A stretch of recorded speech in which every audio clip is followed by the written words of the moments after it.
Hi there, welcome to the Tent News, where the truth comes to light and the stories everyone is talking about are brought straight to you. From shocking confessions and viral social media moments to real life mysteries and trending drama, this is the place where we uncover it all. Now, please watch this video first, and I will be back with the rest of my commentary. Mabaze orange farm baye ngale orange farm lana bangaphandle labanama RDP banama RDP banama shop baphethe everything bagcwele umuntu since afika na 15 years ona kuma 52 uhlele ngapha abobhuti bakhe bashonela ngapha amakhazini akhe ashonela ngapha babafihla lapha amathuna agcwele akusakho evala basakhona ukuthi babeke ama family fanele umuntu bamsuse bamise lebo ma Free State malebo ma Bloemfontein ngoba lento lezi zigcwele emathuneni lapha zigcwele bagcwele ngapha Orange families anini nize nizocheka no-checka ngale Orange farm madoda labantu labagcwele cabanga umuntu ohlala ngapha umuntu was born in this country ohlala emkhukhwini lawa aphuma ngaphandle bahlala kuma RDP bahlala emaru baneyitende labantu baneyitende ngapha baneyitende ngase Orange farm ngale bobona bahlala kamnandi laba baphuma ngapha khona uzo wabona mayiwinter kanje kuwest bayapoka ngithi umuntu ufunana nedlozi la kubo ufele eSouth Africa ufila kanjani ubaba omdala ugugele ku country that is not your original country ugugele lapho ube ancestor confused ekhosa ama accident labo ma Golden Highway boma N1 nikhosa ama accident uzohamba ebusuku kuyabanda uthi emakuleni uzwi voice tutumela ngwanama ne man fuck man lapho kangithi la umuntu ufuna ukuya kubo phela sekashonile phela ufuna ukuya kubo le since bambeka lapha bagcwela ngapha anizeni ngapha nize ngale nosiza ngale abantu abasokonjwa ngale bane stress naba abantu bagcwele labantu banama RDP mawuthuthu uzange Golden Highway abantu bangapha bahlele bomajovijo lapha bobamamkokotongo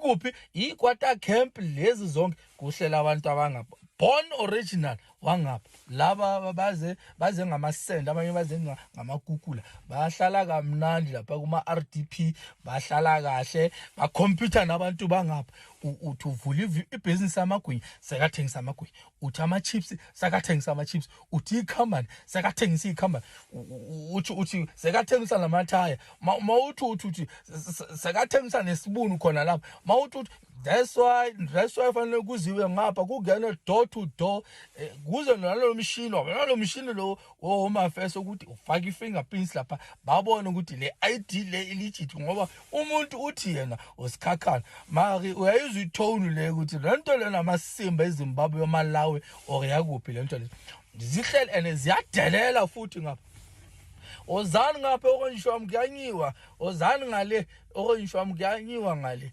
yanyiwa ngale zihlele bastabone badistract abantu abangapha banomona umuntu alanda amagundwane kubo le amagundwane amnyama tho atshontshana nama sim card abantu balala abantu basekonjwa abalama data ngoba umuntu uthulele isim card uvuka singekho we iPhone ayatshontsha abatshontsha ama sim card amagundwane atshontsha ama sim card yani ngale madoda nosiza kanti le match leyo wena hamba izani lingane door to door bagcwele la umbona ngikhandela emnyama thuku ukuthi lo ngawututuve abantwana ugcwalisa abantwana bakho umunye umazi ukuthi amanya wakhe ame kanje i-serious phithi ngapha bayadelela nokudelela isiphithiphithi buyani nize ngale nizosiza ngoba hey kunzima ngale bafela ngapha lento le mawumbuza ukuthi wena uthi ubani igama me is not me nasina yeah amani madoda angeke uzogugela emizini abantu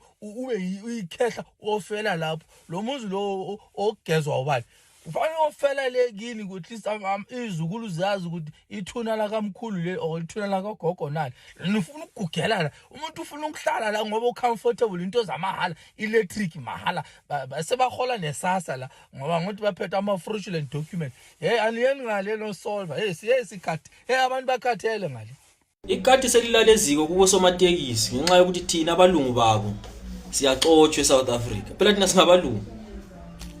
Sikwali lokho. Understand? Kodwa hayi imoto bafowethu. Siyakolota imoto. And kahle futhi njengoba ubona zimile ngikubonisa nje ukuthi zimile. Ngoba ubona nje. Yali ngakuyala ama South Africans kodwa eqinisweni asiyaliwondla bafethu. Kungokolwondla asiyaliwondla. Bheka test abantu bakhala njani ngenxa yokuthi liyasixotsha thina lihambana. Sebekhala ke abantu abasela umsebenzi kathesi. Kalapha nxa lichaya slogan senze ukuthi South Africans first. Liyabe likhuluma ngani lapha?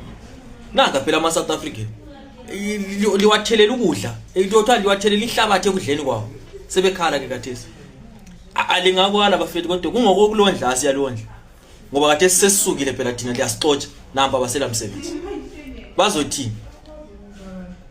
Phela uphakela nje sokumele ayenze lana into lani organize iqulo athi abayi15 ngena kulana itekisi abayi15 ngena kulana itekisi ukuze phela osomatekisi la bathola umsebenzi bathola ukulayitsha ngoba phela thina phela amakhiweni bafethu selisixotshiwe izimoto asela abantu bokulayitsha kuyaleni bafethu ngendlela ifuna ukuyala ngayo bhatata singamakhiweni bafethu akwazi phela ukuthi lithina liyasixotsha ama-taxi semile kasala abantu bokulayitsha lingaphi lina phela lina abanikazi phela ngithi lina lithi lina lilokhu zethwe kwini lithi lina li-continent lina ngokwento i-South Africa liyi-continent bangaphela abantu ukuthi balayitshwa amatekisi la bafethu uyabona informal sector angeke lize likwanise informal sector nje bafethu ngavele liyayiyeka nje ingeyethu thina abantu bokufika ngoba vele alikwanisa asozevela ayikwanisa uyabo asozevela ayikwanisa kalezo into elandela uzabona kathesa laba abamasaluni laba bayaqala ukukhala kathesi selisebelukudoda emakhanda sebegunda ishiti sebegunda amasimbi ekhanda at least maybe lizoyeka labano legend yamali ngayeki legend but bazakhala ngezimali ukuthi sibe sigunda ngabo 10 rand ngapha imali okuzene ekasi manje sesiyagunda ama 300 rand 400 rand phela ilegend athi siyokhuphula mase sigcwalelwa ngabantu so siyokhuphula ama price mali ngayeki legend mhlawumbe labona eAlberton apha uthola into young baba liya mali ngayiyeka la liya at least but iprice manje siyeliyo limali ngokulondla bafethu siyaliwondla ningafuna ukuyala kodwa siyaliwondla nxa uliZimbabwe lapho sichaya isifuba ukuthi wena ulikhiwa lama South Africans napa phela sebesuza athi abasala lutho athi nazi izingqwele thina dasingamakhiwa. Other South Africans are now calling out iMarch and March to say, please come to certain places to come and help with these illegal immigrants. And this man right here is calling out iMarch and March to come at Orange Farm and help with the issue regarding illegal immigrants. He's suggesting that when these March and March comes, they must go door to door, because there are people that came long time ago. In fact, they must come with Home Affairs so that they can verify each and every individual if maybe, because a lot of things have happened and these foreigners, some of them, they do have RDPs. Kuri, it's a lot. It's just a lot. And this is not the first man I hear saying, calling out iMarch and March to say, please come and help the site. We are suffocated. Yes.